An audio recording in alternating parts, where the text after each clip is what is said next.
What's up, everybody? It's Matt here from Matt's Great World, and today we're going to be taking a look at Godsmack's eighth and last studio album, Lighting Up the Sky. I've been very excited to hear this album ever since it was announced, and to say that I'm sad that Godsmack won't be putting out any more albums after this is an understatement.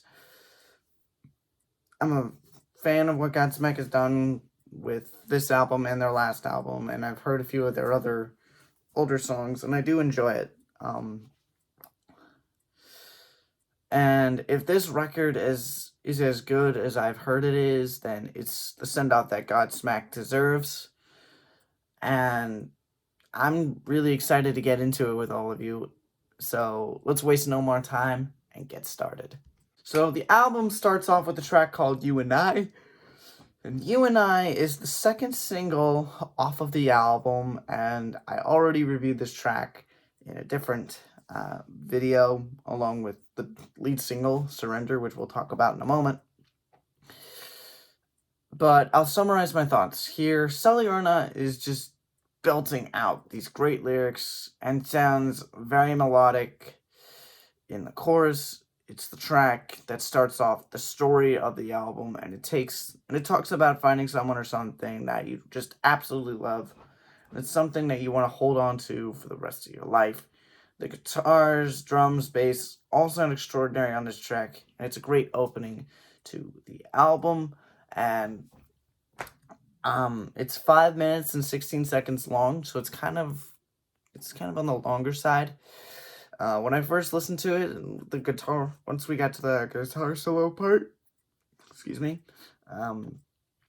it kind of lost me, but after re-listening to it a couple of times, I've enjoyed that guitar solo, actually. The second track on the album is called Red, White, and Blue. Sully Erna just bursts onto the scene to start this song, and he just grabs your attention right out of the gates. The guitars sound very anthemic and loud. The drums are rhythmic and hypnotic. You're going to hear me say that a lot in this video. Everything just comes together to create a concoction that knocks you off your feet. The lyrics talk about how there's so much division in America, but how we should still stand by the principles that this country was founded on. It's an all-around fantastic track that I'm sure will get turned into a single at some point in time. The third track on the album is called Surrender, and this is the lead single off of the album. And as I said in my initial track review, it's Godsmack at the height of their power. Everyone in the band is firing on all cylinders, and it sounds fantastic. I've never heard Sully sound so epic before, and once again, he's very melodic on this track. It's a great song with a bridge that just makes you want to start singing and headbanging along with all of it all day long. And it's probably one of the better Godsmack songs I've heard to date. The fourth track on the album is called What About Me? The guitars just soar on this track, and it sounds like something straight out of a Marvel movie. Eventually, the tone kind of changes to something a little calmer, almost psychedelic. The drums also sound very hypnotic, and it adds a very subtle punch that makes you want to start bobbing your head and be like, okay, this is pretty good.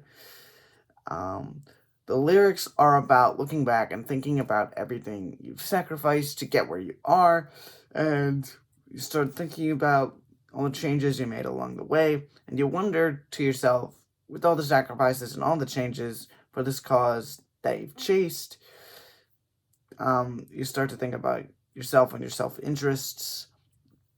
It's a great rocker that I just can't help but want to start air guitaring and go crazy, because it is just so good. Whether this gets in, and honestly, I feel like this could also be a single, and I'm going to say that for a lot of songs. Personally, I think Godsmack could go 5 or 6 deep on this record, to be honest. The fifth track on the album is called Truth, and Truth starts out with a very melancholy piano intro. It's a very soulful ballad that almost makes you want to shed a tear. It's It's very emotional. The chorus bursts with some awesome drums and guitars. The lyrics talk about a brutal end to a blossoming relationship.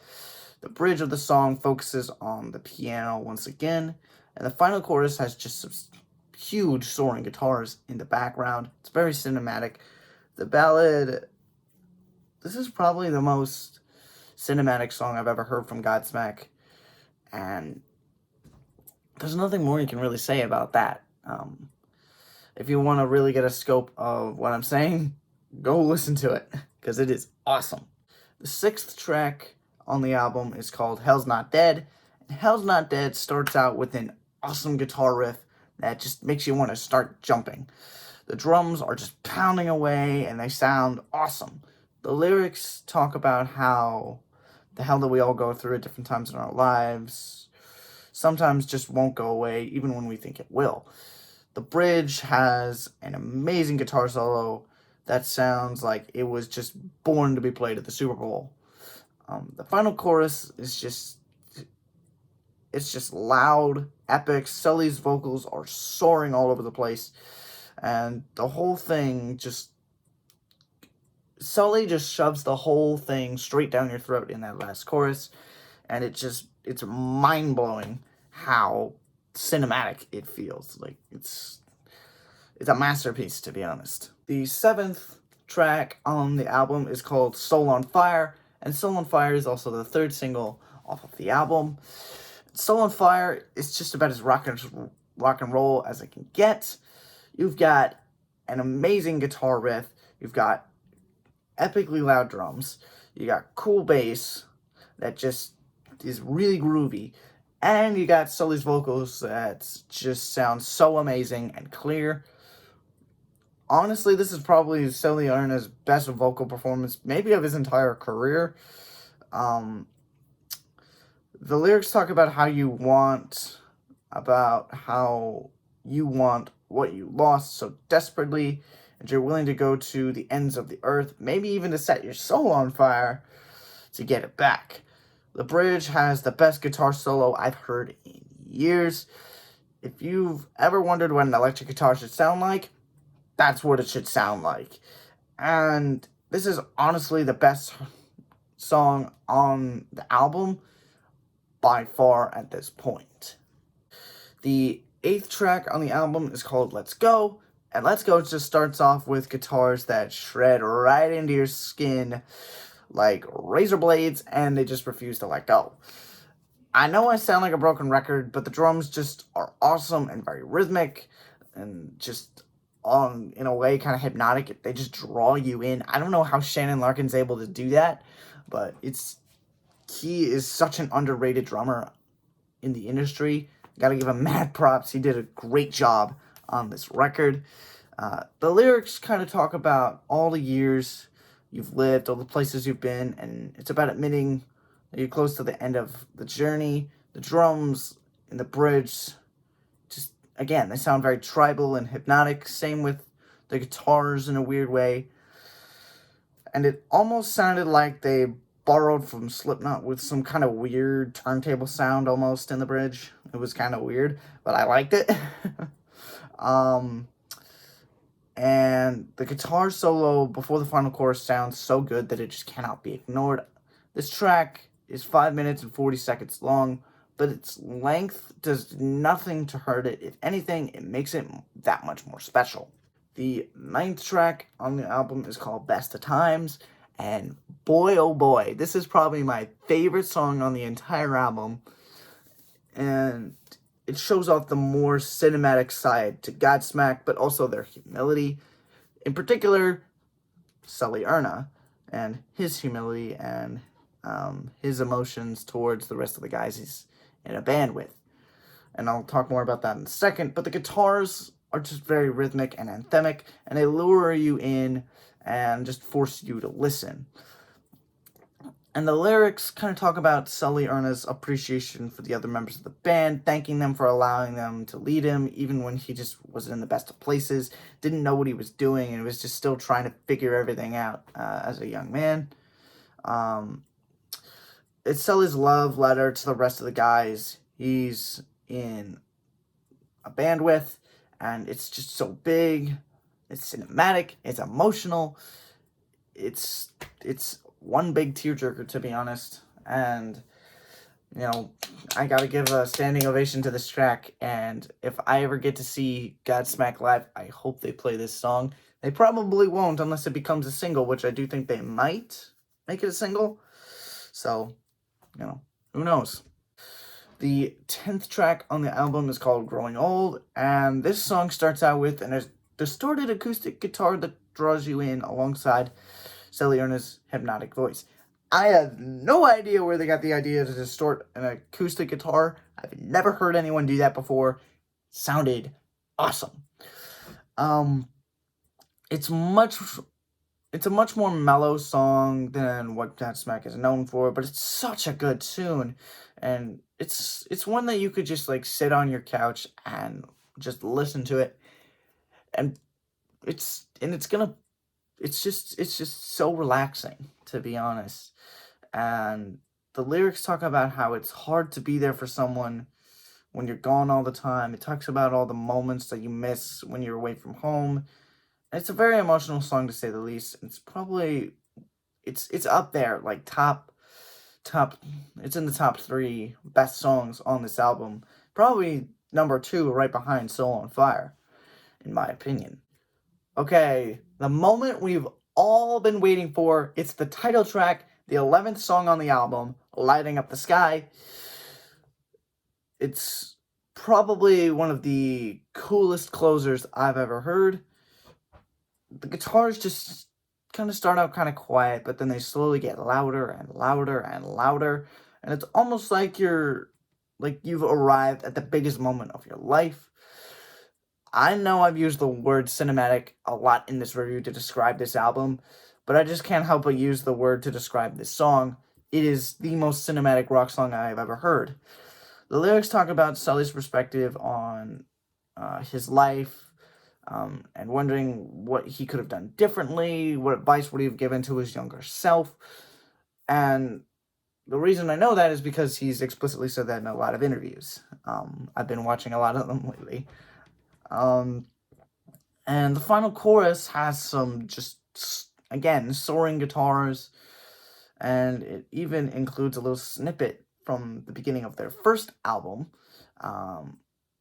and it kind of brings everything full circle for Godsmack within their discography, and it definitely sounds like the end of an era for Godsmack. But if they had to end their days of making new music in this way, and they felt like this was the only way to do it, then I'm glad they did it this way, because it just sounds super awesome. Godsmack put together a record that's definitely emotional, and it sounded like a story. Sully Erna was definitely, he took us through the waters of the last 25, 27 years, well, however long it's been. And if this is really the last album that they're ever going to put out, because I'm not ruling it out, and neither has Sully. He said in a lot of interviews where it's like, he's like 99% sure that this is going to be the last album, and I believe him when he says that. But I've also heard him say a few times in interviews where, they get towards the end of the career and they're like, well, maybe we should just do one more for the road. I'm crossing my fingers that that'll be the case. But from the sounds of things, I doubt that will actually be the case. I am glad that they decided to end it on this note for Godsmack.